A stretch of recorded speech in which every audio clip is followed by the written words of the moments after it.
everyone, me again. So today another overview of a mill syrup that's currently on the market, so at least you have some idea as to what you can expect if you order one of these yourself, as you likely gathered from the title, or hopefully. This is a CZ-82 from Atlantic Firearms. They are not the only game in town as far as who has these. I don't know if they all use the same importer. For example, I know Aim Surplus has them too, and that might matter, and I'll get into why actually. But this is a pistol that doesn't really need much of an introduction. I think most everybody knows what this is. This was the Czechoslovak military's standard pistol starting in the 80s. I believe production continued into the early 90s. And there are 380 versions that are produced much more recently. But in any case, this is kind of widely regarded as probably the most advanced of the 9x18 pistols, which of course it would be because it is a product of the 80s. And so it's kind of a little bit of a pet peeve when people make more of that comparison than they really should. They'll say like, look how much more advanced than the Makarov this is. It's like, well, yeah, I mean, you're comparing a pistol designed in the 80s to one that was designed in the like late 40s, but probably would have been more noteworthy if it wasn't somehow more advanced. But in any case, Atlantic Firearms, they have these in 3 different grades. This is kind of the mid-tier one that is, I believe, 320 something. There's also a lesser grade that they call fair condition, and there's also a higher grade as well that's supposed to be nicer. So I guess the middle one will kind of give you an idea as to about what you can expect if you add or take away from that. They were very, very quick to ship. I ordered it early in the weekend. By Friday it was already here.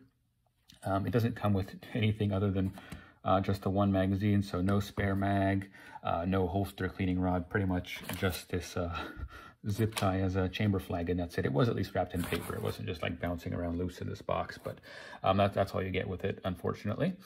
Condition-wise, these pistols kind of don't have the best finish. It's this paint, as you can see. It tends to chip away. It's just common. It's really par for the course for this model of pistol. I don't know why they chose that instead of bluing, but they did. The other side is actually a little worse. You can see there's more finish loss, by the way. This was produced in 1988. But, again, this was sold as a shooter grade pistol. It's what I was expecting, so it's not too terrible. You can see, for instance, the red paint around the ambi safety lever is all but gone. Same goes for the dots on the 3-dot sights, so that would have to be redone. Again, par for the course.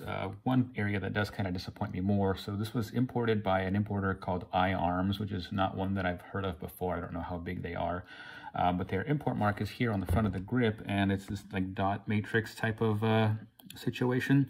So it's legible, but they completely like wreck the finish, as you can see here. I don't know if it was an option, but I was thinking that maybe it would have been better if they put it on like the bottom of the trigger guard, because at the very least, like, oh, I don't know if, like, I guess I don't know if that's an option, but this appears to be blued, so I don't think the finish would have gotten quite so wrecked. So if this is a deal breaker, I would suggest maybe reaching out to some of the other retailers like Aim Surplus to see if they're getting theirs from the same importer, because it is rather unsightly. Now, again, this is a shooter grade pistol. It was never going to be something, presentable or anything like that. Of course, I could put it on my list of, someday refinish. By the way, word of the wise as far as refinishing these, it is commonly done, but you really should know what you're doing or take it to someone who does, because it's a very simple blowback action, but mechanically, as far as all the springs and such that go in here, these are actually very complex. As far as getting them put together, it's kind of a nightmare. So definitely, if you're going to be doing that, be aware that that's something you're going to have to contend with.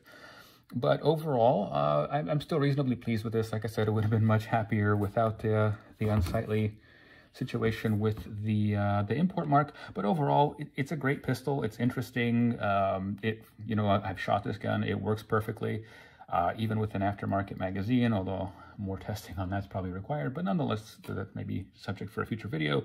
But nonetheless, overall, it's hard to be too mad. Again, I wasn't expecting anything show-worthy. So not too bad. That's really it, I suppose. Thank you for watching, as always.